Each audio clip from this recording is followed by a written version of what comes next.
Good evening, ladies and gentlemen. My name is Mark Oakley, and I'm the Chancellor here at the Cathedral, and it is my real pleasure to welcome each and every one of you here to St. Paul's this evening. Welcome. It's been said that politicians are people who, when they see light at the end of the tunnel, order more tunnel. And jokes about politicians are nearly as numerous as those about the clergy. To focus in on politicians, though, the people, with all their strengths and weaknesses, especially as an election looms, can be a very real distraction from the vital and urgent issues politics addresses or should be addressing.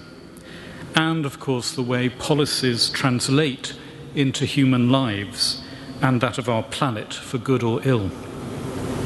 And that's why I'm delighted that we have this exciting and very timely debate here this evening, beyond election day, power, money, government and responsibility. This is an event brought together by the St. Paul's Institute in partnership with our friends at Theos and Together for the Common Good. And it's been as good as ever to work with them both. I simply now want to hand over to the chair for the evening. Canon Angus Ritchie is the Executive Director of the Centre for Theology and Community, based in the heart of East London. Angus is an Anglican priest, a writer, teacher, and a passionate worker for community transformation. He's another great friend to the St. Paul's Institute, and I'm pleased to say that you're in safe but challenging hands this evening. So, welcome again, and Angus. Thank you very much. Thank you. Good evening. In just 8 days' time, polling will be nearly over in this most closely fought of elections. And already there has been a huge amount spoken and written about party politics beyond election day. Tonight, though, we're taking a rather wider view. We won't be asking our speakers to endorse or advise us how to vote for a particular political party. We're standing back and putting party politics in the context of what you might call small p politics, the task we all share of discerning a common good and building a common life. The word politics comes from the Greek word for city. How do we live together in community? And so I hope you won't be too offended if I suggest that in that sense, everyone here is a politician, or certainly should be. So what our panel of speakers are helping us to think about is how we do that, how we build a common life together more effectively. And in that sense, each one of us is an actor in tonight's event. What really will make it a success is whether the discussion we have together helps you, inspires and informs you in your action beyond election day. It may, if you haven't yet decided, provide you with some questions to inform you as you weigh up the offerings of the different political parties. But I hope, however you cast your ballot, this will help you to think about how in your community, your neighborhood, your workplace, we can work together and harness our common power to work for a common good. As I say, we have a great panel of people with a great wealth of experience to help us think about all that, to inspire and inform us in our action. You've come to hear them, not to hear about them. So I'm not going to give you a great long biography of each of them. They've all got a wealth of experience, and the biographies are in your programs. We want to hear from them. We have Shami Chakrabarti, the Director of Liberty, giving us a perspective from civil society. We have Conor Kehoe, a Director at McKinsey and Company to give us a business perspective. We have Loretta Minghella, the Chief Executive of Christian Aid, speaking about faith-inspired social action. And we have Professor Craig Calhoun, the Director of the London School of Economics. And as Shami comes to the podium to give the first talk, just a word about how you can get involved in this conversation. You should all in your program have a piece of paper. It's got a hashtag if you want to tweet questions, and I'll be reading some of them out. Or you might want to write down your question and then just wave it, and one of the stewards will come and collect it. And then in the question time, I'll invite some of you up to the microphone at the back to pose your questions to the panel. So over to you. Thank you. It's, as always, an enormous privilege to be here in this beautiful cathedral and to be here at such an important moment for everyone in our country and beyond. Be afraid, be very afraid. Once upon a time, a well-known tabloid newspaper called me the most dangerous woman in Britain. Sadly, that title has, I think, now been stolen by a very popular politician north of the border. For this, we will sue. So what was it? What was it that made me so dangerous in the eyes of that particular tabloid newspaper? Well, I believe in fundamental rights and freedoms. I believe in human rights, not just as a system of law, but as a system of ethical values that bind together the entire human family. I'm not here to give a law lecture. I could quote all sorts of instruments, the Universal Declaration, the European Convention, our own Human Rights Act, all frameworks very much under attack, even in the current general election campaign. I could do that, but that would take too much time. So instead, let me sum up everything that I believe about human rights with three words: dignity, equality, and fairness. Dignity, as in a belief that every single individual human life anywhere on the planet is precious. Every newborn baby, every newly arrived asylum seeker anywhere on the globe is precious, not because they're good or they're bad or they're British or they're American or they're of any particular nationality, gender, race, sexuality, but just because they're alive. Not a good person or a bad person, not someone who's already made their contribution to society, but every single human being just because they're alive. And respect for this idea of dignity is not always easy. It does sometimes require respect for people who haven't always respected others, and even for people who have, to some extent, lost their self-respect. And equality, not as an idea of formal equality where everyone has to be exactly the same or has to have exactly the same amount of talent or money or whatever it is, but equal treatment under the law. And fairness, and specifically the idea of procedural fairness. Nothing bad should happen to you without a fair hearing. And in particular, when you're facing criminal charges and a severe detriment, you ought to be presumed innocent. You ought to have access to justice. You ought to have advice and representation. So, dignity, equality, and fairness. But the greatest of these, I argue, is equality. Now, why do I say that? Why do I say that the human right to equal treatment under the law is more important even than rules against torture and slavery and the respect for your privacy and your free speech and all these freedom of thought, conscience and religion, all of these vital human rights? Why is equal treatment the most important human right of all? Well, because in my experience, whilst critics say they don't believe in human rights, they say that they're selfish, libertarian values, or they say that they're politically correct, gone mad. In truth, everybody loves human rights. Their own. and those of people like themselves and their friends and their family and people they identify with. It's other people's rights and freedoms that are a problem. And in my view, there would be no torture and no modern-day slavery and no blanket intrusions into people's privacy or freedom of thought, conscience and religion and so on if we treated others as we would like to be treated, if we walked around in others' shoes and so on. And at a general election time, we do need to remember that democracy has to continue in between elections.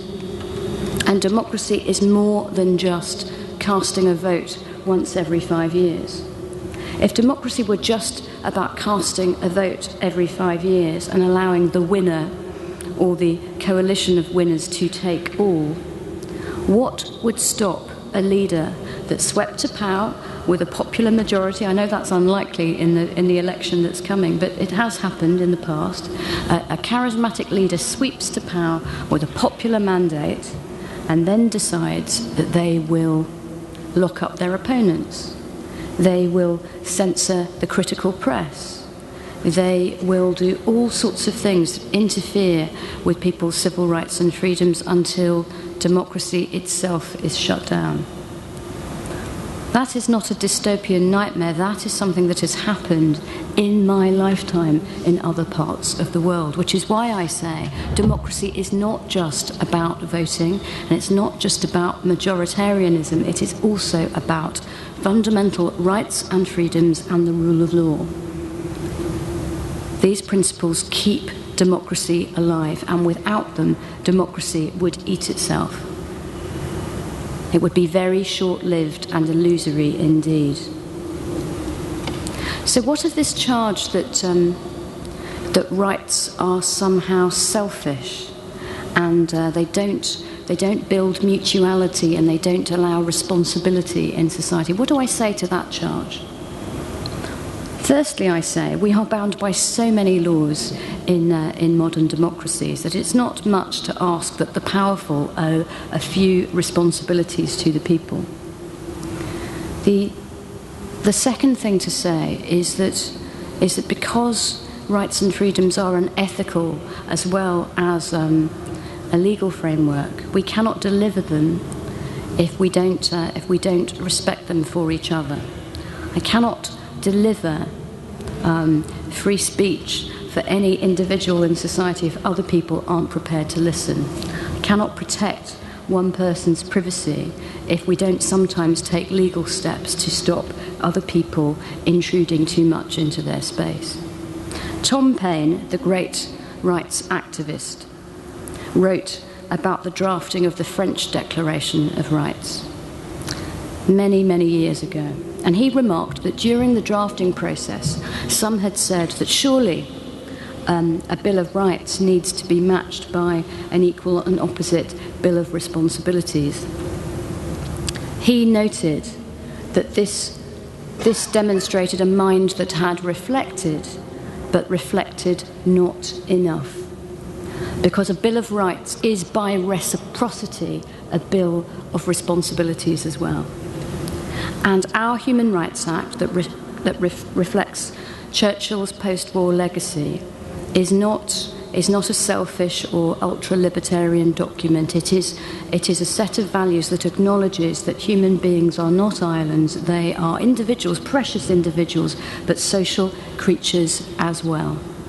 And that is why so many references in the Human Rights Act and the European Convention on Human Rights are to what is necessary in a democratic society. And indeed, all your civil and political rights and freedoms reflect your need as a human being to rub along with others. Of course you don't want to be killed or tortured or enslaved or locked up without charge. Of course you want the right to a fair trial, but you need privacy, but there also must be lawful surveillance because we are social creatures. There must be speech and conscience and association, all to reflect your need to engage with wider society as an individual and a social creature.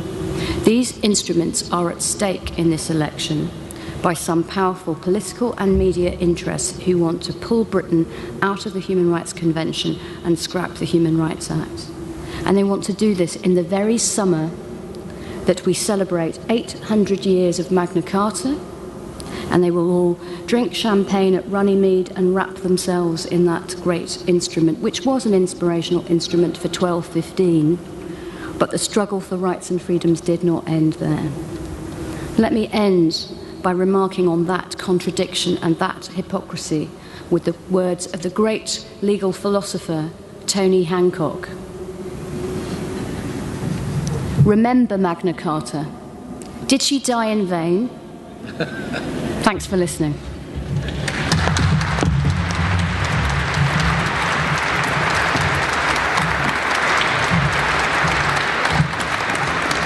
Thank you very much. Just do keep your comments and questions coming in as you hear the different speakers and as they inspire and challenge and provoke you.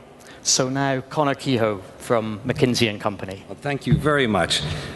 Two big ideas drive how large companies, or as the lawyers know them, corporations, are run today: shareholder value and stock market efficiency.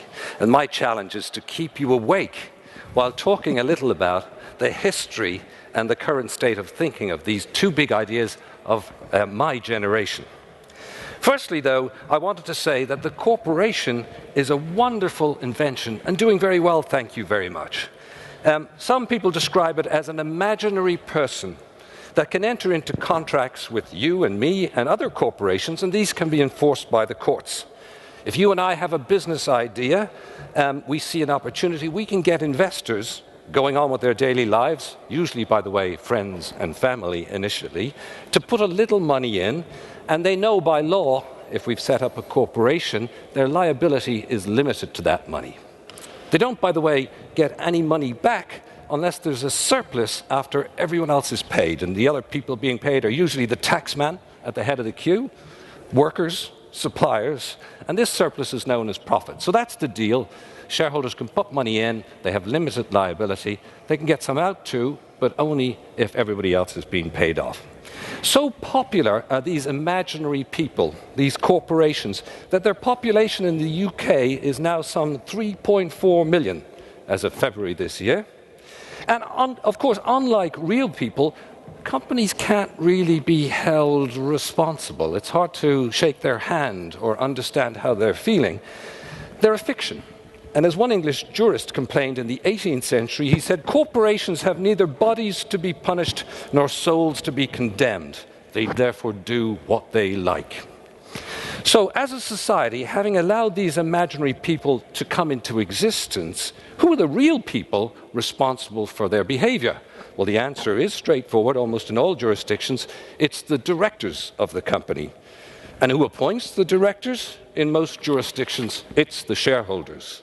And for large corporations, the ones that I know, who are these shareholders? Well, actually, in the main, they are other large organizations. The biggest in Europe is the Norwegian Oil Fund, which is the property of ordinary, if lucky, Norwegians. I say lucky because their oil fund is worth about 200,000 euros per head at this point in time for the 4 million Norwegians. So they're the biggest equity holders or shareholders in Europe. Based in the UK, the two largest long-term owners are the University Superannuation Scheme, which is the pension fund of university employees, and the BT Pension Scheme, followed by the large insurers. But perhaps the biggest of all, if you put them together, are the pension funds of the state employees of the states of the United States of America, the firemen, the teachers, the civil servants, the municipal workers. So that's the system, as it were, today. Now, having been elected, what should directors have in mind as they guide these companies? Well, first and foremost, they need to know what's going on. And this is taking more time than many of them expected to spend.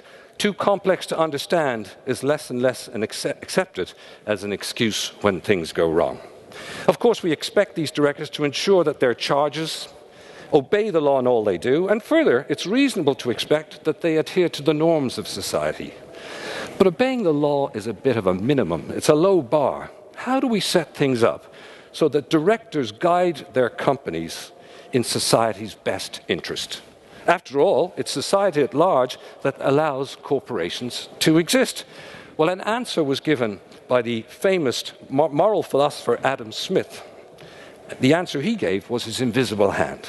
He said that an owner, now he wasn't dealing with corporations all those centuries ago, he was dealing with entrepreneurs, or merchants as he called them. An owner, seeking his own profit in a competitive market, serves society very well. The search for profit means he's not wasteful. Competition keeps him on his toes, preventing him from gouging his customers with high prices and forcing him to innovate, lest he be overtaken by a more nimble competitor. It's as if he was guided by an invisible hand to serve us all well, when really what he was after was more profit. Indeed, Smith felt that the entrepreneur did more good for society by looking after number one than by trying to do good for society. Here's what he said. He said, by pursuing his own interests, he frequently promotes that of society more effectually than when he really intends to promote it. I've never known much good done by those who affect to trade for the public good. It's an affectation indeed, not very common amongst merchants, and very few words need be employed to dissuade them from it. Now, Smith was talking about real, not imaginary people. So what about our imaginary people, these corporations? Well, Milton Friedman and Michael Jensen in the 70s and 80s proposed that directors should run our vast enterprises, our corporations, to maximize shareholder value. So this is the first important idea that's driven managers in my generation. Shareholder value is not just today's profits, but all the profits you can see out into the future. The shareholders, they argue, are last to be paid, so maximizing their value maximizes value for society. Everyone else gets paid along the way. Competition and the search for profit are the regulators, much as in Adam Smith's time, that make these imaginary people seeking long-term profits serve us all. Professor Friedman argued, actually, that to do anything else would be profoundly negative for freedom. He said, imagine if a company started using company money that would otherwise go to shareholders to fund a social initiative that was not in some way in the interests of its shareholders and their investment in that company. Why, they would be taxing the shareholders, the BT pensioners, and enacting social policy that found favour with them. Do we want them to do this? Surely it's the role of politicians accountable to us all, not unelected managers and directors, to tax and decide where taxes should be spent. Of course, shareholders, once they've received their money, are quite entitled to espouse any cause and give their money to it, as are employees. But these imaginary persons and their guardians, the directors, need stricter guidelines when spending other people's money, Professor Friedman argued. Now, this doesn't prevent directors from, for instance, as Unilever does, espousing sustainability, even beyond that required by current laws, if they judge it to be in the long-term interest of the company and its shareholders. Nor does it stop them from paying more than the absolute minimum amount of tax if they feel it will enhance the company's reputation and its long-term health, or building extra capacity into their schools to serve the local community as well as their workers in African mining towns, which quite a few of them do. But they must be mindful that they're spending other people's money. Then, second question is, how do we measure these profits going out into the future? And that's the second big idea, if you like, that's come out of the economics profession and that affects managers a lot. This other big idea is the idea of the efficient market theory, that the share price for a quoted company efficiently puts a value on all of those future profits that will accrue to shareholders. We've believed that, and as a result of it, to get our CEOs thinking about shareholder value, we've loaded them up with shares or options on shares. The problem is that there's quite a bit of evidence that the market's a bit short-termist. It's actually not so good at reflecting value way out into the future. And even if you disagree with that idea, there's plenty of evidence that the CEOs, the chief executive officers, and the directors believe the market is short-termist. So they behave accordingly. They may boost short-term profits at the expense of research and development, or indeed they may even take actions that damage the company's long-term reputation to maximize short-term value.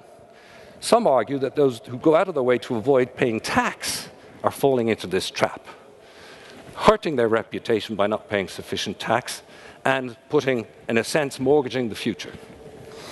So we're left with a bit of an intellectual vacuum, I would propose, in business. Maximizing long-term shareholder values probably still has some legs. It seems a good guide for directors to guide companies in the interest of society. That's the purpose. Guide these corporations in the interest of society. It's up to citizens then, real, not imaginary, to spend money on social programs through the ballot box or through their own personal philanthropy, not for corporations to do it. But assuming that this long-term value is measured by short-term stock prices may be leading people badly astray.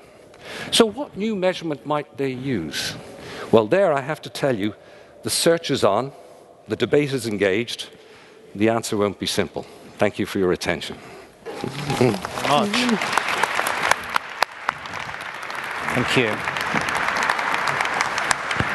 Thank you. Lots of food for thought. And as Loretta prepares to speak, just a reminder, if you would like to pose a question, either tweet it and we can read it out, or fill in one of these pieces of paper in your program. And if you want to read it out, do put your name on it as well as the question. Thank you. Loretta. I've recently returned from the Philippines on a visit to see the recovery work we've been doing in response to the massive typhoon which struck there at the end of 2013. Over 6,000 people died, over 4 million were forced from their homes. A little over a year on, the transitional housing is in place and people are beginning to earn a living again, no longer just relying on handouts. And on my first community visit to Tacloban, one of the places hardest hit, I was welcomed by hundreds of genuinely smiling and grateful faces. It took only the gentlest of questions for those smiles to evaporate, for the tales of bereavement and trauma to pour out. In this coastal community, a huge body of water 6 meters high had swept in, wrecking homes and carrying people caught at ground level upwards and inland at the same time, claiming many victims on the way. One woman told me that for her, it had been a case of swimming along in this body of water, with her 4 children calling out, "Mum, Mum, how long do we have to keep swimming?" And she replied, "Just a little bit longer, just a little bit longer." And she said to me, "I didn't know how I would keep on swimming." And then came the challenging question, so what are you doing about climate change?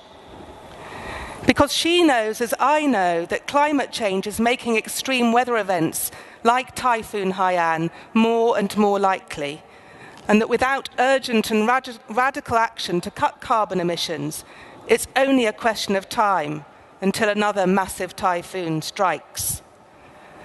I think we should hold her predicament and her question firmly in our minds during our discussions tonight.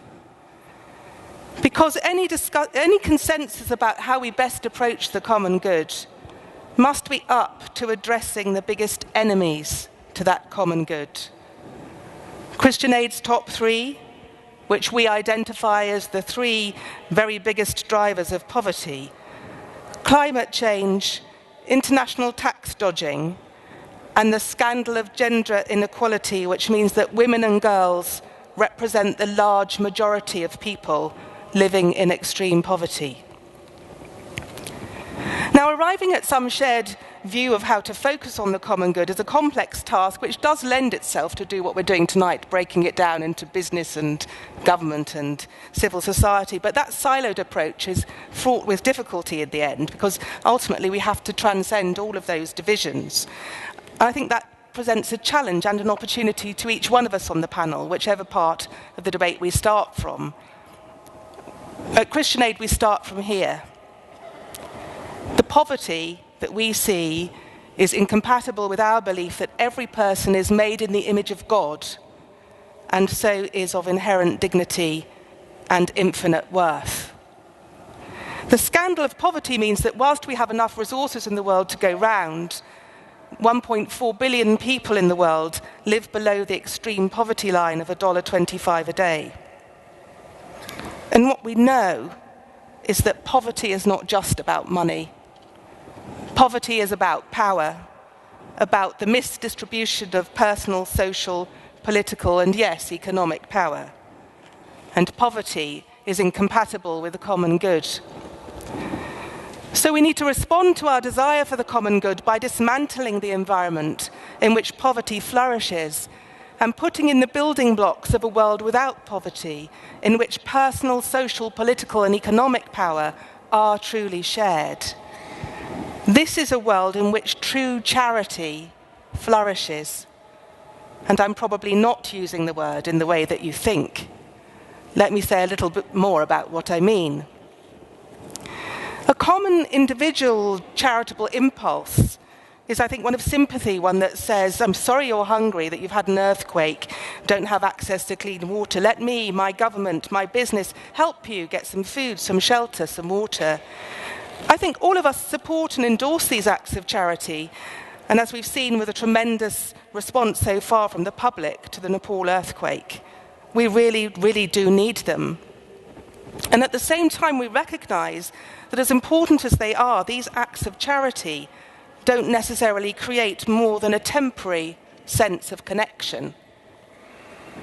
A less charitable impulse is the one about getting someone off the phone when they phone for a donation, which may lead us to give them a small donation without any intention to repeat it.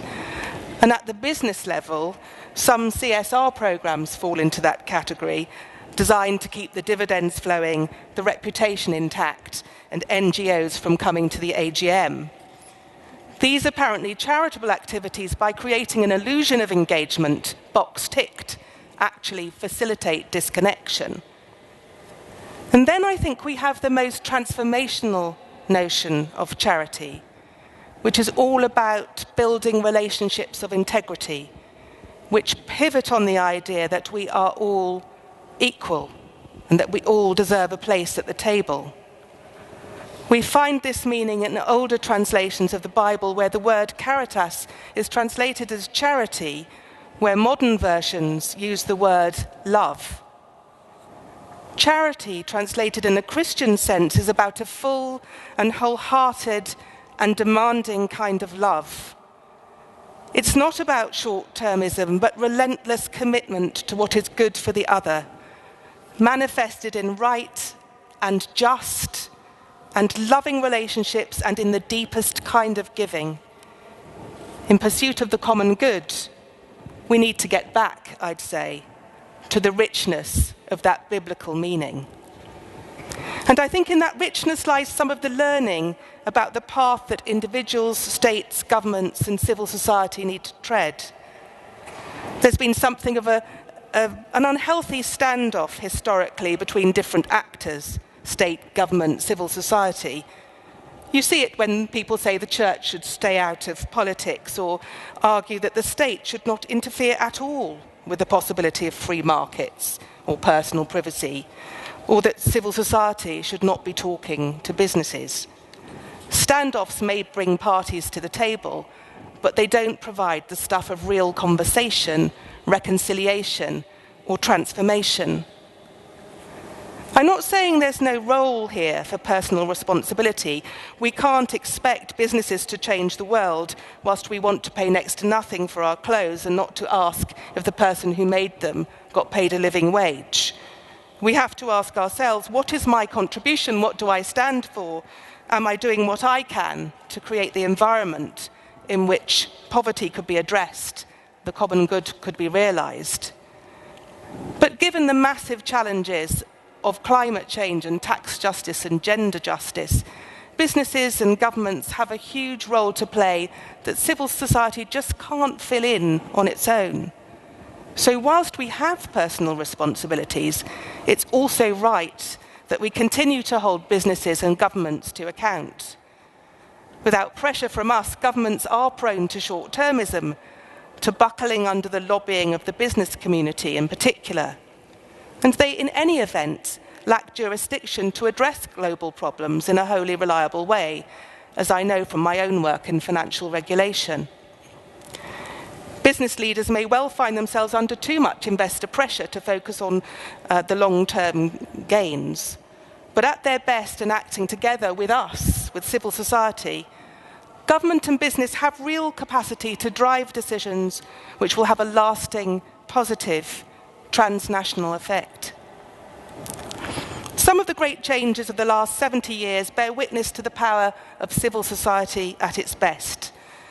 The dismantling of apartheid, the success of the civil rights movement in the US, the dropping of poor country debt.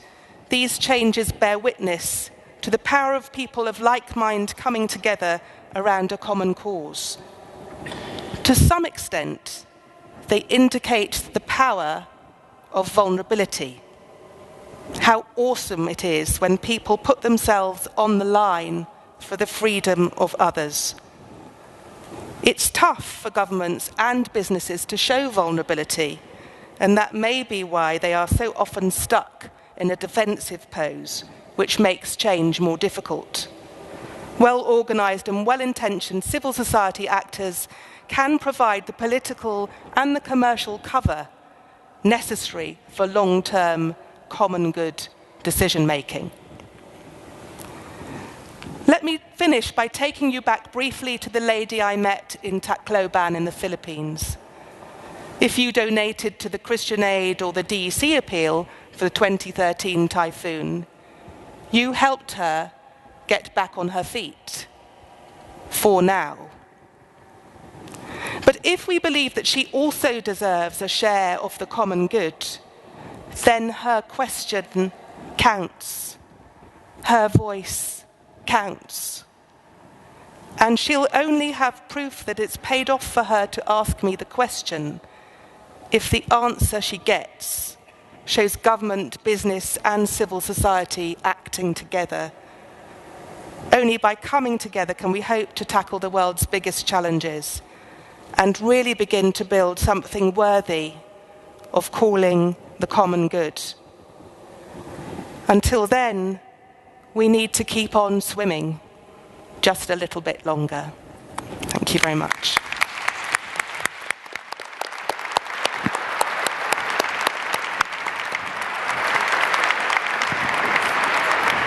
Thank you very much, Loretta. And now our final initial contribution from Professor Craig Calhoun. Thank you very much. With the other panelists, I join in saying that it's wonderful to be here. It's wonderful to be in this place. But in this place, I would say, we are challenged by the very architecture, as well as the history and the meaning of this place, to think a bit of higher purposes. And I fear that something that has happened to politics, as we understand it today, is that we no longer believe it can be about higher purposes. We believe it is inevitably about some choices and decisions among lesser purposes. Who becomes wealthier because the tax structure changes? Which region of the country prospers? Which party wins? We tend to lose sight of the very possibility that our lives together, this common life, this common good we're talking about, is constituted and shaped in part by having and sharing some higher purposes, having a sense that we can be more than merely creatures of self-interests. Politics, I think, should be education as well as decision. And I fear our current campaigns are not meeting a high exam standard. Do we learn from these campaigns not only what this or that politician thinks, or at least wants us to believe that he will do in our interests? Do we learn from these campaigns something about ourselves together? Does it strengthen and enrich our capacity to think of our larger purposes? Politics, I think, should be about a public life in which we grow individually and collectively in awareness and understanding. It is about discerning higher possibilities, not only choosing among baser ones. And we have plenty of big issues that demand this deeper sort of politics. Climate change, inequality, financial interdependence, and the deep question of what it means to be in all of this together as a country and as a highly interdependent world. Campaigns often divide, but a crucial need is for shared purpose and solidarity. Politics can be about forging the polity, back to that issue of the root meaning that we think about. We don't just find ourselves in a polity in the United Kingdom. We have before us as an object of politics what it means to be in the United Kingdom, whether the United Kingdom will remain united or in fact will be pulled apart by different nationalisms. What institutions would make it worth valuing this United Kingdom, which I fear is threatened, but which we should value? Politics can shape, can forge, can make the polity. We don't just find the polity already there. When politics works well, we choose not just policies, but the very institutions with which we live and which shape our common life. This calls for us to be able to discuss basic values, and our capacities for this are not as developed as they might be. A second theme. When we speak of civil society, and indeed I agree very much that this has to be on the agenda, we shouldn't think of it as just outside of government and the market. There's a common everyday sense that says, well, there's the market, there's government, and there's this other province of civil society. I think that we are rightly led to think about connections, as my predecessor did. It's right to think about society itself and not just the way it's carved up. One of the problems with speaking of civil society in this sector-specific way is that it rather accepts that government and markets don't have the kinds of shared responsibilities that civil society has. We shouldn't accept the notion that the market is a perfectly self-regulating system. We should recognize that that is a device by which we analyze it, that it's a partial truth, but that markets are interwoven in all aspects of our lives. The same for government. It's not just those people over in Westminster, right? It is something through politics which is part of all of our lives in this. We should see society itself as civil insofar as it connects us in a self-regulating, in a civic way to each other and enables us to live lives we want. We cannot, after all, thrive without it. The common good, then, is a good that joins us in a common life. It is not just a different distribution of private goods. There are many private goods, and they should be distributed fairly. I have no problem with that notion. But it would limit us enormously if we lacked a sense of a common good that united us, that was ours only because it was shared. Think of the planet, climate change, extreme weather events.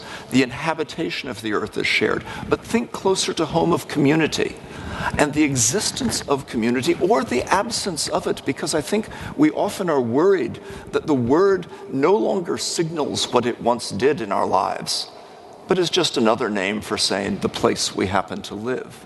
If we approach this as merely the sum of our private and separate individual interests and ask only about distribution, we miss the creation of real life together. And for this, we need public engagement. We need not just the institutions of government or market, nor even charitable institutions in civil society and others, but public engagement. We need to talk to each other. We need to be able to inform each other. We need to know each other to forge common purposes. Indeed, we even need universities to offer public knowledge, not only to contain knowledge within their boundaries. Business indeed remains basic in this business. And I would want to add one thing to the discussion of business. It's not just big business. When we think of business and the role of business, we shouldn't think just of the City of London and just of enormous corporations. We should think of small businesses and whether they thrive, right? Of local tea shops, of the dry cleaners, of all manner of small businesses that are part of the fabric of society and are hard to separate from what we call civil society or the public sphere, because if we want to get together and talk in public, we go to that tea shop. And that's where we meet. We go to a restaurant. Businesses are part of our lives. They are not just that distant big business. And we should recognize entrepreneurs. They're not a vanished thing of the past. They're part of that. People are starting businesses. Our students at the LSEs, many of them want to shape a future by creating something new. They may want to be wealthy. That may not be an important goal, but they may see starting a kind of business, a social enterprise of one sort or another, as the way to help make a new and better world. And this is something that our political arrangements should enable. They should establish the conditions for engagement in business by a much wider variety of people. I would add on social responsibility of business that the social responsibility of business, small or large corporations, is not mere charity. A limit to, I think, the Milton Friedman way of thinking about that. I think that we need to see social responsibility as not just what you do with the money you make, but how you make it. Social responsibility is about the way business is conducted, the ethics, the principles, the way in which people are recognized in business and valued or not valued or treated with contempt. It's important that shareholder value not blind us to all the other stakeholders in businesses. Businesses have counterparts and suppliers and customers. They do their business in local communities. They depend on all of these. And it's important that we attend to market failures, including the production of ILF, whether it is necessary in order to make money to make waste in the volumes that we make it, to put that waste into the public. And we need to ask, who carries this burden? The great 19th century English thinker John Ruskin coined a term that I think hasn't caught on enough. He said, we talk all the time about the production of wealth. What about the production of ILF, the bad stuff? How much ILF is being created in order to allow the creation and accumulation of wealth? And this is a question our public engagements should engage. Philanthropy also, I think, should be seen as a basic part of society. It's a more and more important social institution. Philanthropy returns wealth to social purposes, to aspects of our lives together, often acting through civil society organizations. Still, government remains basic for ensuring equality, as Shami's reminded us, for safety nets, for regulation, for enabling conditions. You need government interacting with business, with civil society. A challenge for today is that government is mostly national, but global interconnections are inescapable to us all. And what we have taken to be our fixed national boundaries are in dispute and open to revision. This is a challenge for a common purpose at the level of government. And we face it as a moral challenge and a political challenge. Take the issue of migration and the specific version of the deaths in the Mediterranean of so many people crossing to Britain. And remind yourself that this isn't just happening because politics are bad somewhere else, in the Sudan or Eritrea, or because there's poverty in the world and there shall always be the poor. It's happening because of our politics, our decisions in the UK and in Europe, big decisions like whether we will save people at sea, and decisions we probably didn't even notice, like a decision by the European Union that made it impossible for potential refugees to register without first getting to Europe, and created part of this flood of refugees. Politics is partly shared responsibility for what is done in our name. Shami very eloquently talked about dignity, fairness, and equality, and said the greatest of these is equality, and in her very phraseology, combined with being in this place, recalled 1 Corinthians, verse 13, right? Faith, hope, love, or charity. And I want to close by saying, love cannot be only equality. Love is connection. Love is our ability to connect to other people. And we connect not just to a big category of equals. We always and necessarily connect to real other people. And how we do it has to be part of our political purpose.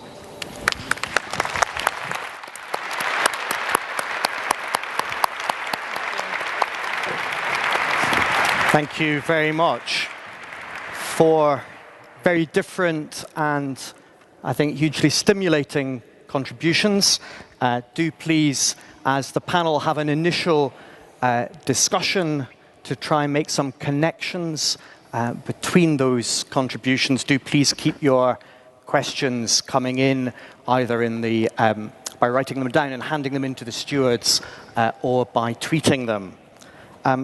Just to kind of begin our discussion, I'm struck that the last two contributions very much held up a kind of vision of the good, and perhaps the first two had a particular contribution around processes, human rights, the place that the market transactions have in our lives, and what is and isn't an appropriate way of harnessing them for the common good. And I just wanted to give the first two speakers an opportunity to begin by kind of connecting what they'd said into that kind of vision that was set out in the last two talks. I mean, Shami, I thought it was very helpful, your stress on actually rights have responsibilities. There's something reciprocal already there. But I suppose a question would be to what extent the language of rights and responsibilities, how it sits alongside a language of common endeavour and building up a common good. What place should those two have in our politics? How should we, and how do we balance them in how we think? Well, thank you. If I may just say, my observation of what links all four contributions, if I were to sum it up in one word, it would be internationalism. That was the word, that was really the reflection that I wrote down when I heard each of the other speakers, because this is ultimately a shrinking, interconnected planet. And I think that that's a really important point to make during this particular political period as well, because we are responding to the general election, not making party political points, but I think from a human rights perspective, the society that we're talking about, the commonality, the polity, all these words that other speakers have mentioned, has to be a global one. I have no doubt about that. And yes, you can use language and concepts, and I of course agree that I don't mean equality as informal equality. What I really mean is equal treatment or non-discrimination, as lawyers describe it. But human beings might describe it even as empathy, or love, or solidarity. These are the words that other speakers have used. But the most important theme, I think, in what's been said is that, just as the original, the second speaker talked about, markets now being international, corporations being international, clearly charitable efforts have to be international. That's very much Christian Aid's work. The bottom line is, why should internationalism just be for corporations, organised criminals and terrorists, supra-governmental structures? Why shouldn't internationalism also be for ordinary people and their values and ethics? Because that's the existential choice, it seems to me. Do we seek to be little Englanders or citizens with a few privileges in one tiny corner of the planet, or do we seek to be human beings bound to other human beings everywhere? Thank you. Oh, please don't be polite. Conor, just thinking through your kind of characterization of what, in a sense, how companies, by being companies, contribute to the common good.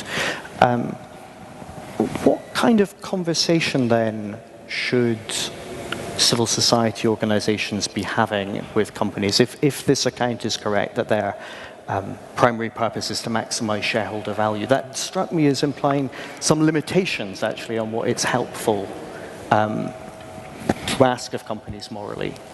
Well, the challenge really is big companies are very powerful, so we have to hold them accountable. And the question is how we do it. And right now, we use this simple device of shareholder value. And in other countries, it's shareholder and stakeholder value. I think the more enlightened Anglo-Saxon managers actually have stakeholder value in mind as well, because you can't go very far if you destroy your suppliers or your customers. And so this is the way we regulate them. At least we end up with boards of directors who aren't elected by the mass of the population, and CEOs running these companies to their ethics and using their profits to their whim. So how do we regulate them is perhaps what we're really searching for here. But I think there's common agreement that what we want to do is have them serve the common good. I've just described the mechanism we use today to do that. Now, some hopeful things that are happening. First of all, sitting above them are these large long-term owners, pension funds and the like. And they are actually becoming more courageous because they're saying we need to think not just about how much money we can make for our members, but what their lives will be like in 40 years' time. Now, they're skating a little bit on thin ice because some lawyers would tell them, no, you worry about the money, not about the environment, but they are getting more courageous. What tends to limit, by the way, their courage in long-termism is the reaction they get from the public at large and the press if they have a year when they haven't managed to meet the shareholder index return. So that diminishes their courage just a little bit. The other hopeful thing that happens right now is that mainly through the internet, the public is holding large companies to account more, and they are reacting. So I can tell you of one large company where they are much more concerned about sustainability and the environment because they now know that their consumers, who are in a very important population, can rally quite quickly and oppose them. And the men and women involved believe in it too, but now they have a reason to take that course of action. They'll lose their reputation if they don't.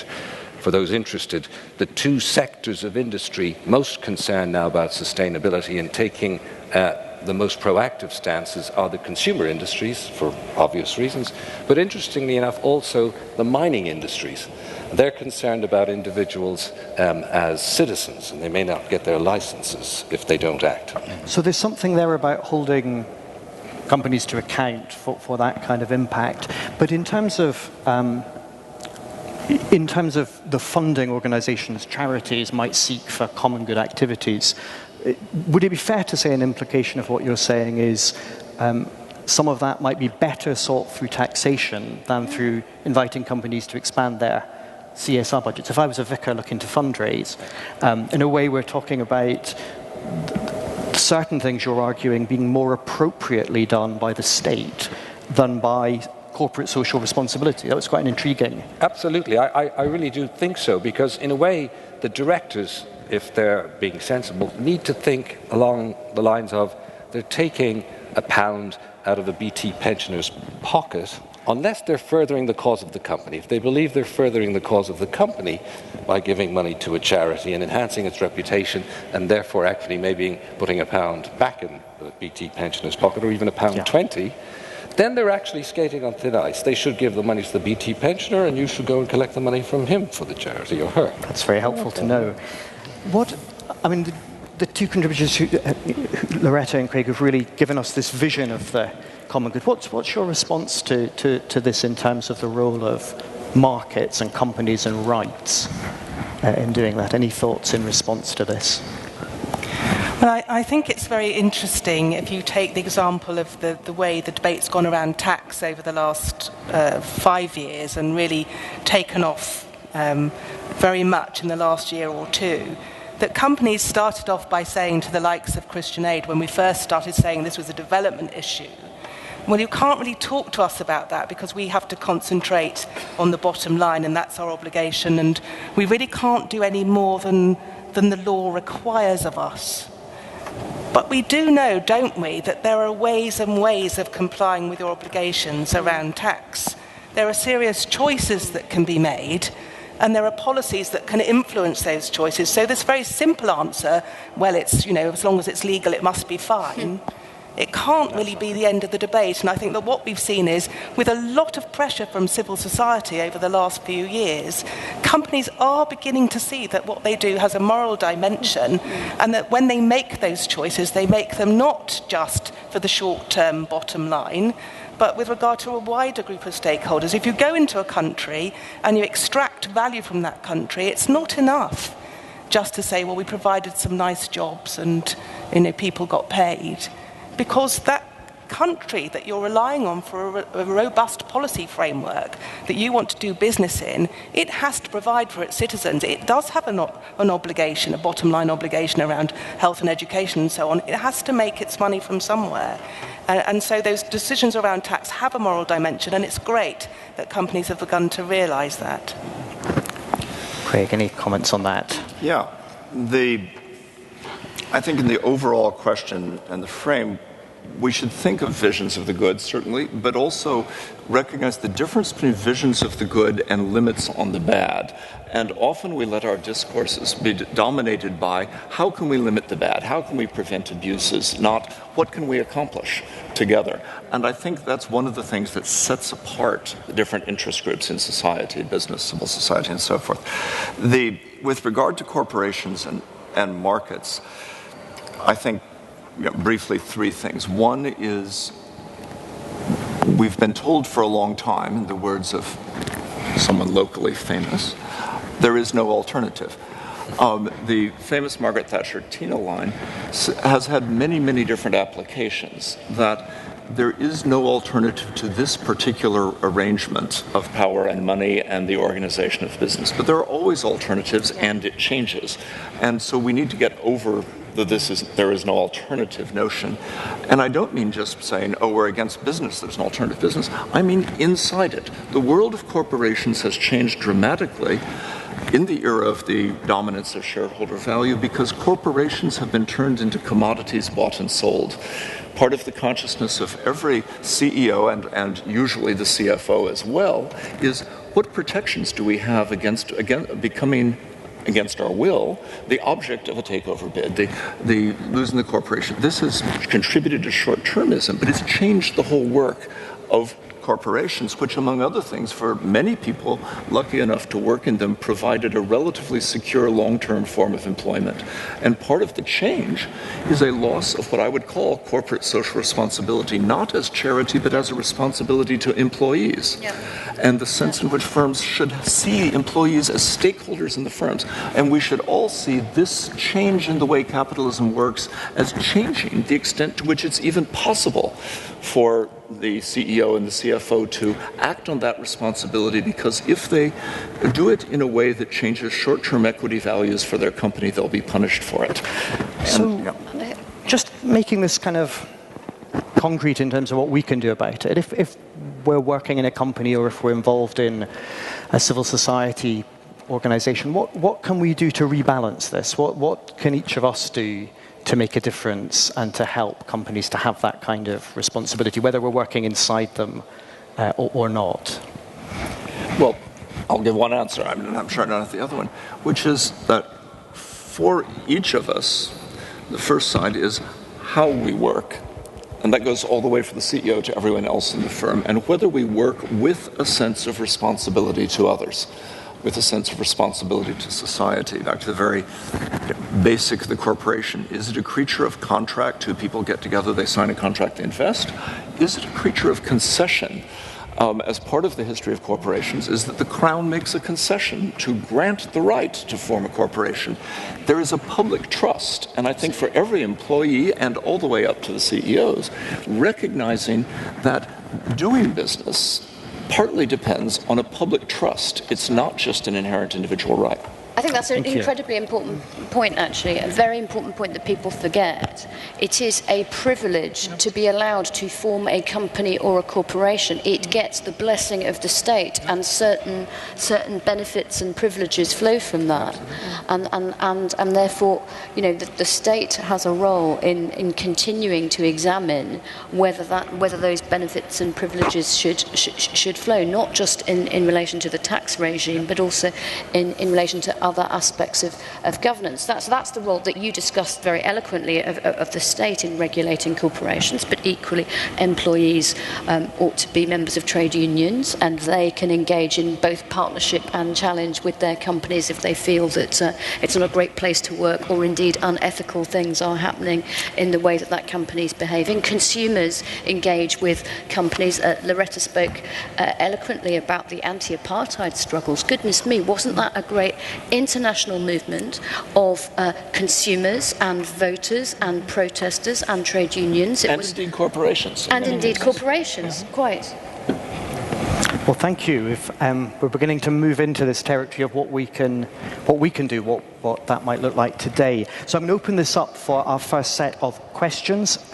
Do please keep them coming in. Questions about what you've heard and questions about what you and we can do together about what we've heard beyond Election Day. I'd like to ask Bill Doherty, Stephen Hill, and Shami if they could make their way to the microphone.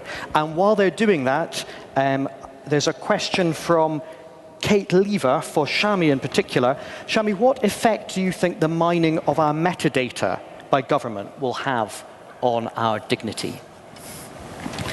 Well, that is, I think, one of the fundamental human rights questions in the world today, and it is an international. Once more, it's an international issue. It's technological and legal and ethical. The problem is that the technology has moved apace, and I think that the ethical, political, and legal debates have not kept up. Now, if certain politicians or securocrats were sitting here, or indeed certain people in business, they would say the innocent have nothing to fear, nothing to hide, nothing to fear from what they call the mining of metadata or communications data. They say it's not the content of your communications, it's the data about who you were communicating with, when and where and how, and there's nothing to fear from that. And I say this is not an old-fashioned world where the envelope that your letter was in can be called communications data and the contents is the meat. That's just nonsense. Your mobile phone with certain settings activated will reveal not just who you were communicating with, which websites you visited, where you were. Those brilliant apps that will get you your nearest pizza will also show everybody else where you were. The website that you visited might show the mental health problems you had, your concerns about your health or sexuality, so on and so forth. And this is a lot of intimate information about people, and that level of information gathering is a power that, I'm afraid, is ripe for abuse. Not just by states, but it's not just about the big brother state. We can all be very unkind little brothers and sisters to each other as well, whether it's kids bullying each other on the internet, whether it's terrorists and criminals, or just the abuse of commercial power. So I do think that we need to get much more of a handle on this blanket surveillance and mining of everyone's intimate information. Thank you. We're going to take the 3 questions and then give each panel member an opportunity to respond. So, Bill Doherty. Thank you very much. Can you hear me okay? Yes. Certainly can. Hi there. I framed my question as a self-confessed skeptic, taken with the conjunction of politics, business and the common good. Personally, I'm hard-pressed to see any signs of business working for the common good. But for me, the big issue, the big question, is how do we stop business taking over our politics? Thank you. How do we stop business taking over our politics? Stephen Hill. We'll take the 3 questions and then give each panel member an opportunity to respond. I'm a chartered surveyor and a land economist, so I'm very interested in land.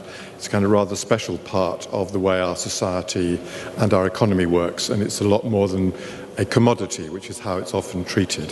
So my question, or really a proposition to you, is would you support setting up a People's Land Commission, which would be led by civil society organisations, to make proposals to government for land reform so that land could be used more effectively for the common good? And I called it the People's Land Commission because this was something that Churchill wrote about in the pre-First World War government. He wrote a series of pamphlets, one of which was called People's Land. Thank you. Thank you.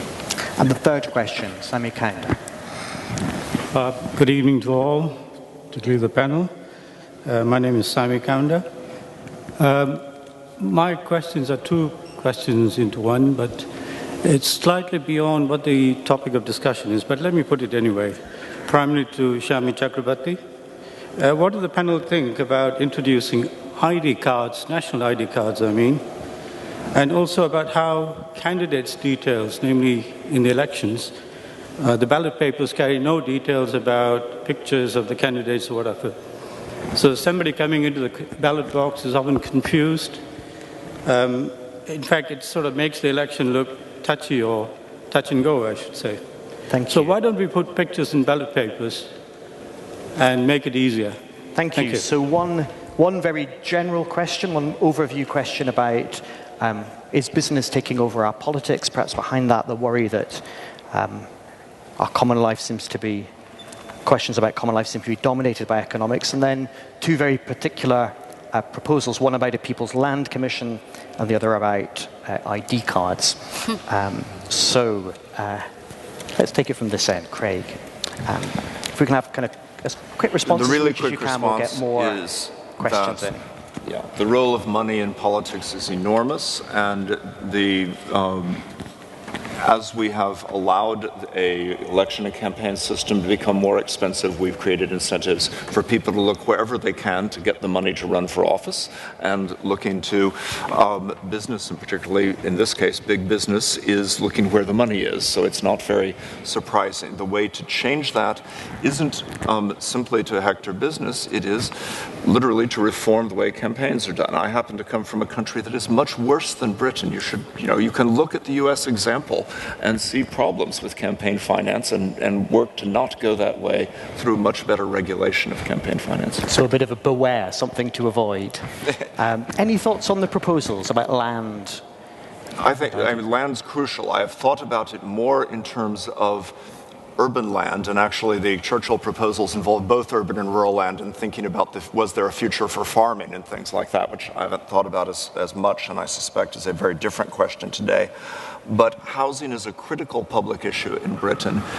We have no meaningful and successful policies to significantly change it, and the need for much more housing to be built, not for prices simply to be bid up, is partly a question genuinely about land and the way in which we regulate housing on land. It's partly a question about capital markets, it's partly a question about compact cities and the way we design them. But one way or another, People's Land Commission or other means, this is a basic part of life together. Do we have the places to live? We are failing at the moment to provide that basis for life together in Britain.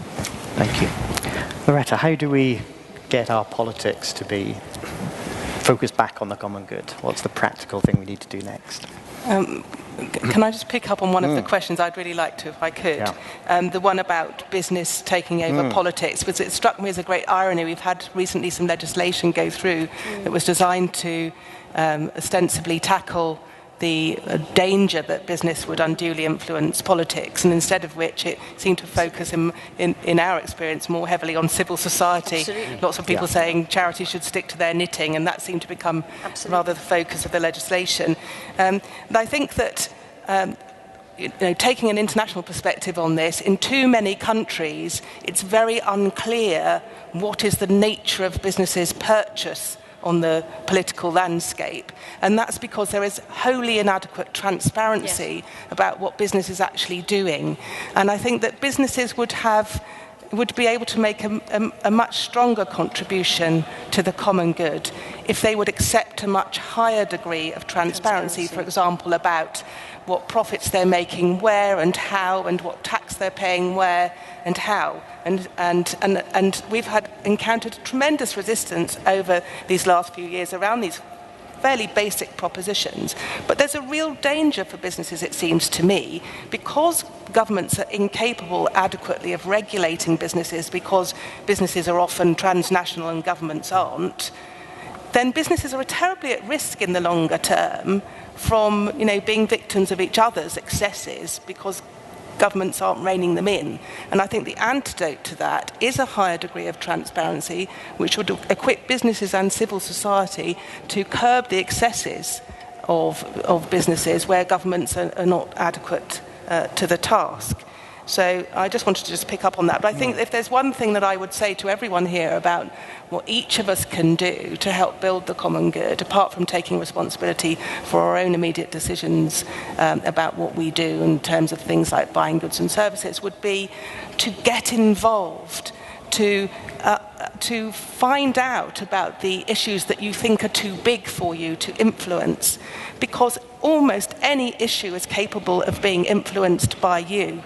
And if you do not say what you feel and what you believe, then your voice is missing from the debate, and no one else can replace that for you. You have a contribution which no one else can replace. And I find that sort of very daunting, but also, in the end, very encouraging. There's something that each of us can do. The person next to us can't do that. So we have a huge opportunity to equip ourselves on these global enemies like climate change and gender inequality. Find out what you can do. Go on our website, if you will, and we'll give you some ideas about how you can campaign. Thank you. I just want to kind of echo that in a way in terms of thinking about my own involvement as a parish priest in East London in the Living Wage campaign, and the sense of that as something which had to start very small, but has now become really quite a movement, and really just to think, well, what are the other ways in which we can break down what can seem, when we discuss them, like huge problems because of their scale. They can almost seem, what can we do next? But there are encouraging examples of where people have done that. Land is very interesting in the UK. When we compare industry's productivity in the United States, which tends to be the leader, to other European countries, what you tend to find is the Europeans are behind in most countries because producers have managed to protect themselves by putting barriers in place so there's not so much competition. But when it comes to Britain, the root cause of lower productivity is usually land and land usage. It's amazing how all-pervasive it is. So, for instance, to give you an example, if you compare American hotel productivity with British hotel productivity, the Americans are much higher because they've built newer hotels that are easier to clean. Now, we may like our old hotels, but we're paying a price for them. And there's so many different industries where you find British land regulation and building regulation leads to lower output. Now, we might like to have it, but it would be nice to know how much we're paying for this land. And this is even before we get to housing.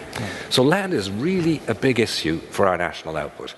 And on business, in politics, well, these imaginary people can write contracts, but they never got the vote. And I don't believe they should. That's up to real people to vote. The question then becomes how best to regulate their activities. They find themselves often on a competitive treadmill. If somebody's giving money to politicians, then I better too, so I don't fall behind. And the only way often out of that is regulation, is laws, are rules, so that everybody's in an equal place. But transparency helps a lot, because transparency then gets exposure to the public at large, to pension funds, and they themselves can start taking action if they find that some of the political involvement is not to their taste or to their ethics. Thank you. I have a feeling our fourth panelist may have something to say about the ID cards question, which hasn't yet been picked up. I won't touch the other questions because I completely agree with what's been said about transparency in political funding and the importance of affordable housing in particular, and that's a question of generational justice apart from anything else. But guess what? I was against identity cards. My comments are all over the public record. The bad legislation passed, but in the end got repealed. And what was wrong with identity cards from my point of view was firstly, we have lived for a long time in a country where it is for the policeman or the immigration officer or whoever it is to initially identify him or herself to us, and we don't have to go about our lives constantly identifying ourselves. Now, we have all kinds of ID, you carry all sorts of ID, but it's purpose-specific. It's a driving licence to drive a car, it's a passport to cross international borders. But once you start creating a multi-purpose identity card for just to walk down the street, that is an infringement of basic liberty. And what's more, it invariably becomes a tool of race discrimination, just as stop and search powers have been. So when continental friends say to me, oh, well, we carry ID cards, it's not a problem in France, Germany, I say that to the French Algerian, say that to the Turk in Germany, and they will tell you how discriminatory a multi-purpose compulsory identity card can be. As to photos on ballot papers, I'm not sure it's a massive problem. I think campaign literature very often carries photographs. What I will say, however, is that some people are cynical and other people are more excited by the current general election. Sometimes it doesn't feel so inspiring. It's like going to a restaurant that you've been to too many times before, and what am I going to do? Am I going to have 2 starters and the goat's cheese salad again? And yet I would urge everybody to eat.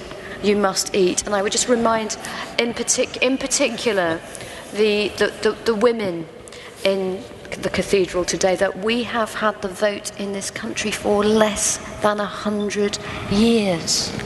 We talk about rights and freedoms. They were paid for in courage and blood, not least by the suffragists. It's going to be 2018 before we get 100 years of women having the vote. So we must use it or lose it, it seems to me. And I think if you think about all the ways you might vote, think of, go to hustings, challenge people on particular issues, and if you can't distinguish between them at all, vote for a woman. There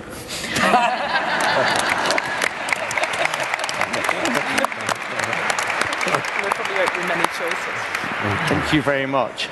Can I ask Catherine Okonkwo, Daniel Arthur and Clifford Longley to come to the microphone, while that's happening, could I ask the panel to address the question, isn't the problem with corporations that many are global but their regulation isn't? Loretta, do you want to give us an initial thought on that? I think I absolutely agree, and that was the point I was trying to make earlier, and certainly in financial regulation you saw the repercussions of that, because although there is cooperation between financial regulators, and there isn't actually one global standard of financial regulation that's systematically enforced, and we saw very, very clearly the shortcomings of that not very long ago. And indeed, I once spent £14 billion in one day sorting some of that out. So absolutely, that is a very, very big part of the problem. I don't think in our lifetimes, well, maybe in our lifetimes, but I don't think in the short term we're going to see the construction of a global system of government that is wholly effective. And that's why we all have to keep playing our part. That's why transparency, increased transparency, is so important, and why we can't leave it just to governments in the end to do that kind of regulatory work for us. And civil society has that kind of regulatory role to play. Thank you. Can I ask Catherine to ask her question? Hello. Dulce et decorum est pro patria mori. Forgive my Latin diction. I went to a state school, so. But it's a sweet and honourable thing to die for your country. In today's society, we're not all called to draft up and go and fight people, but there is sacrifice and responsibility, like we've spoken about in today's discussion, and self-sacrifice is one of them. For instance, the DEC appeal for Nepal has raised 19 million in its first day, which goes to show that people do sacrifice their money, their time, their energy. And in a building as exquisite as this, you can't help but think of a sacrifice in terms of God and his sacrifice of his son, Jesus, for mankind, whether you believe in it or not. But my question is this, as much as Christianity may play a role in people's personal lives, what role does it play, or can it play, in terms of politics and business. Thank you. Role of Christianity in all of this. Daniel. Yes, good evening. My name is Daniel Arthur. I have a question about foreign policy and quite a few comments made about international affairs. My question is, what role should the United Kingdom play in the future of world affairs? Thank you. That was a small question. Yeah, it was. We had two small questions. Religion in all of public life and the UK in future of foreign affairs. Clifford Longley. Yes, my name is Clifford Longley. My interest is that I was the author of a report published recently by Theos, one of the sponsors of tonight's event, called Just Money, which was an assault on market fundamentalism from the perspective of Catholic social teaching. End of commercial. My question is neoliberalism dead? And if not, how do we kill it? I have the sensation of having had three questions, each of which we could spend an entire evening on, and an awareness that we have approximately 11 minutes for the panel to respond to them at most. So, Craig, would you like to kick us off on whichever of those you think is... I'll give it a try. I won't answer all of them or I'd talk too much. But very quickly, I think the question about Christianity is important, and it goes not only for Christianity, so I'll answer as a Christian in terms of this, but it would be the same for all. If we are to really take seriously the idea that we have values and that values can guide us in public life, religion is one of the great sources, not just for the values, but for the capacity to talk about and think about and have a public discourse about the values. So the issues of raised in Just Money, raised by Justin Welby, around the issues of money and how do we temper the tyranny of markets. Actually, religious voices have been among the most effective in raising the questions about how we temper that tyranny. And that tyranny is part of the idea that gets associated with the term neoliberalism. The notion that if we just have a defense of the individual decision makers and the markets, we somehow can successfully organize society on this basis. And that's, I think, a very dangerous idea. We've seen some terrors. The other side of that is more than individuals, more than markets. It's not just a matter of empowering individual decision makers, but empowering our collective discourse, empowering the public. And that means government, it means other kinds of institutions.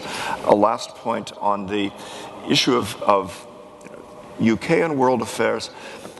It's important to ask that question because it is the case that nations still matter. So while Shami is right to say we are all in some sense internationalists and made that clear, we shouldn't hear words like internationalism or cosmopolitanism as alternatives to say taking seriously the countries we live in. We need a both-and consciousness in which we don't let the international become a substitute, right? It is, we have actions here at home and in local areas that are just as important. And for some people, the best way to express their broader concerns for human rights or values. The UK in world affairs has a very significant recent past to build on in being a country that supports the achievement of effective multilateral relationships in the world. Think of Gordon Brown and the G20 in the time of the financial crisis. The UK isn't the global hegemonic power. It is a country that can work to knit together cooperation among other countries, and we need a lot of that cooperation to deal with migration, to deal with financial crisis, to deal with climate change. Thank you. Loretta. Thank you. On the role of Christianity, building on what you said, three more things I would say. One is that, it can serve to be the impulse for attending to basic needs where they're not otherwise being met. And, at the moment with the churches providing food banks all over the country or, all over the global south, the churches and other faith institutions of other faiths are meeting a lot of basic needs. And, that's not ideal in the long term, but it's serving a current purpose. And then I think there's a second role that churches can play, for better or worse, and that's influencing social norms. And I would say that, churches can deal as we've seen churches deal all over the global south with issues of great sensitivity around things like the stigma of HIV, I'd like to see churches taking that up and other faith institutions taking up that role to address social norms around gender equality, because that is one of the great scourges that drives poverty at the moment, and something that Christian Aid's working on. And the third thing is that Christianity can speak truth to power. You know, Jesus is the role model. Jesus showed by his willingness to stand up for what was important and make himself, you know, ultimately vulnerable for what really matters, what kind of life we are as Christians called to speak truth to power. And I think that, you know, when I hear politicians talking about the upcoming encyclical that the Pope seems to have promised around climate change, I think there's a great sense that that could be very, very material in the way things develop over the coming few months in the run-up to the UN meeting in Paris. So I think that Christianity shows itself being potentially hugely powerful, both at basic needs, social norms, and in relation to political change. Thank you. Conor.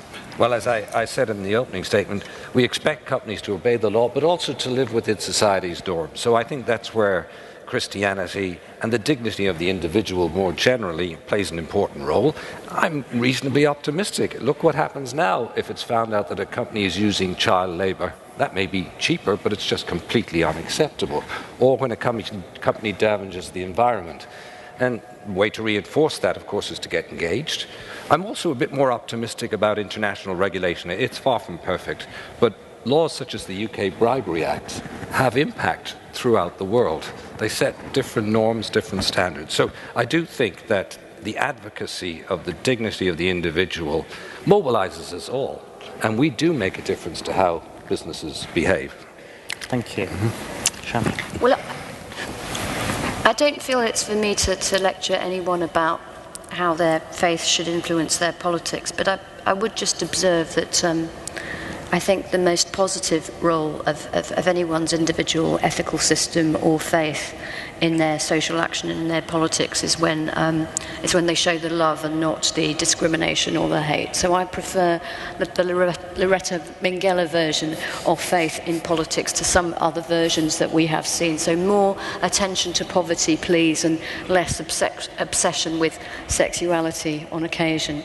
And as to the role that the UK should play in the future of the world, I think I'd say the UK must seek to play a role in the future of the world and not seek to be introspective or to turn its back on the world, because there is no future for anyone in the UK or anywhere else, as I say, in such a shrinking, interconnected global environment.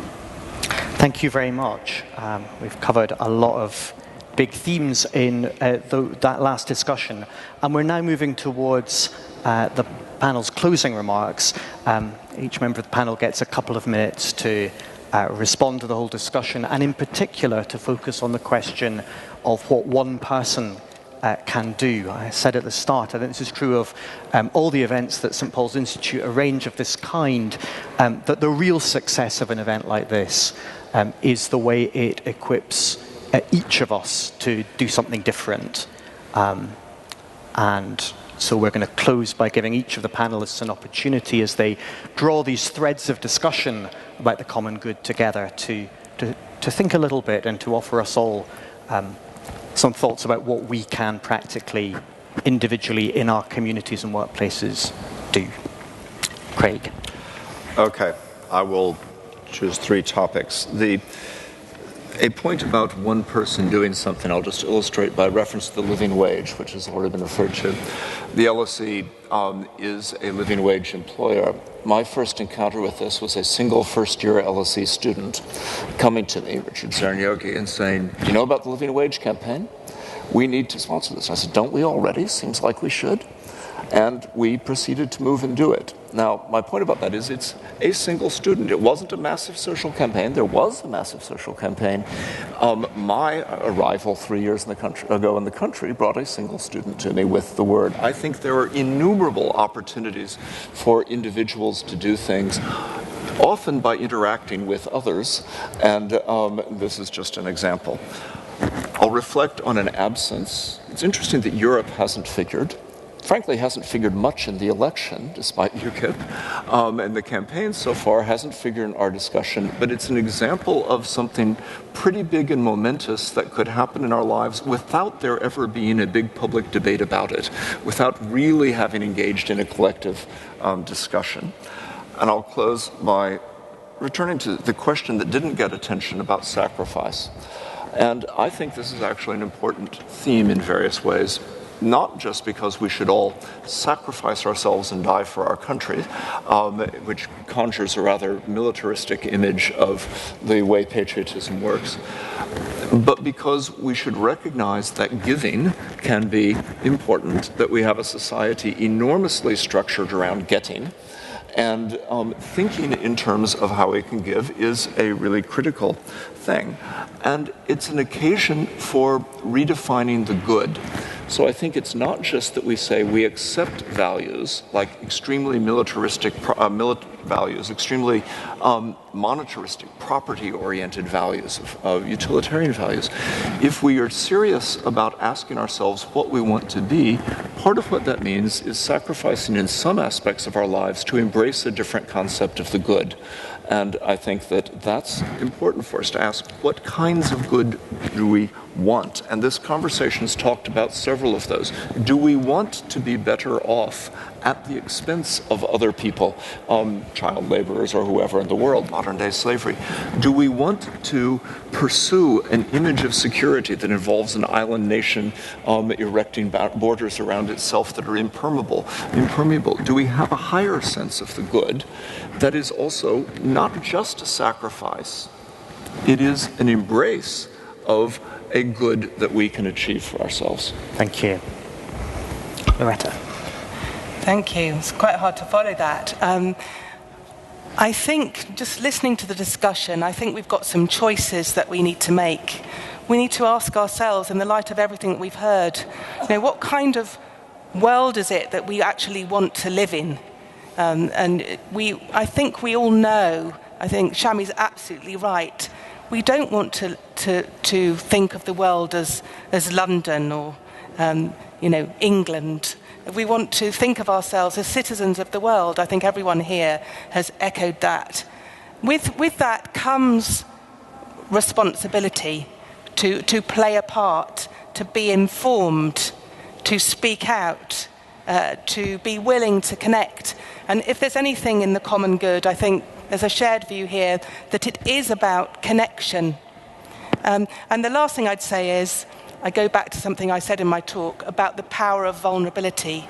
We do have to be willing to take risks and allow others to take risks, because what we're talking about involves change, and change is always a little bit uncomfortable and a little bit risky, and we won't always succeed. We have to give ourselves the chance to fail and learn. We have to give other actors the chance to fail and learn. So I would close with the thought that it's about conviction. What do we really want? It's about connection, the willingness to reach out, and it's about the willingness to be vulnerable. Thank you. Well, I met one chief executive officer a few years ago who was taking a much more long-term view. And I said, well, why is this happening? He said, I was very impressed by the Arab Spring. I met one of the leaders of the Arab Spring, and he told me he had recruited on Facebook, rallied on Twitter, and communicated on YouTube. He said, if my consumers start doing that, and if I'm not behaving well, and occasionally I won't behave well, I'd better be attentive, because they've got real power. So please do choose your campaign, but get engaged as a consumer, as an employee, and please don't forget to get engaged as a member of a pension fund. They're the ones with the votes, and they often neglect to vote them. Choose your campaign, use the power of social media, because it really is very powerful and it does change attitudes. And then a second piece of advice, which is much more narrow. If you're a director of a company in the US and you speak to a lawyer, you'll tend to get very narrow advice. Anything that drives the share price up in the short term is good. Anything that drives it down is bad. So if you know any US lawyers, encourage them to take a broader view. Thank you. Absolutely. So as we see here today, church is not just for Sunday or for Christmas, and politics is not just for once every 5 years when you cast your vote. And yes, there are all sorts of challenges, but we also have enormous opportunities as well, not least with new and social media, the opportunity to connect with campaigns and peoples all over the world. I would say, wouldn't I, join Liberty, give to Christian Aid, but also live your values in your home, in your workplace, in your shopping basket, and everywhere else. And I do have hope. Someone once told me after I'd given a very grim and worthy speech about human rights violations, that was wonderful, Shami, but please remember that Martin Luther King never said, I have a nightmare. So personal engagement and solidarity, and it's been a wonderful evening. Thank you. Thank you very much.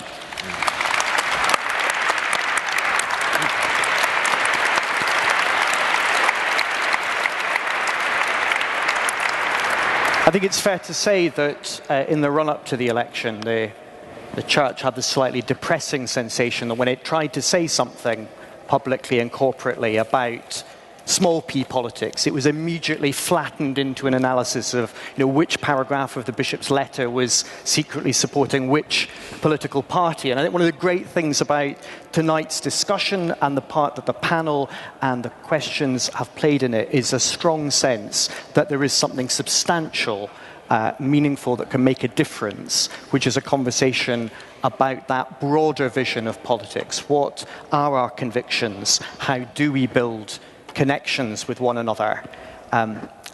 Predictably, perhaps, one piece of action I want to encourage you to think about immediately is whether you want to buy one of the books that is available on discount at the front. There's Shami's new book, and there's also a collection of essays from Together for the Common Good, one of the sponsors of tonight's event, a great collection with essays by people with very different religious and humanist worldviews and political convictions about how we work together for the common good. A book that talks about that in the kind of way we've tried to tonight, both with some big theoretical questions, but also with some very practical examples of what you can do. So it just really remains for me to say thank you to our speakers for helping us so much to think through these issues in that constructive way, and in a way that I hope has left you feeling equipped to do something. To thank the Dean and Chapter of St Paul's Cathedral and the St Paul's Institute and Theos and Together for the Common Good for making this possible. But to above all, to thank you for being here and engaging in this conversation. Thank you very much, and good night.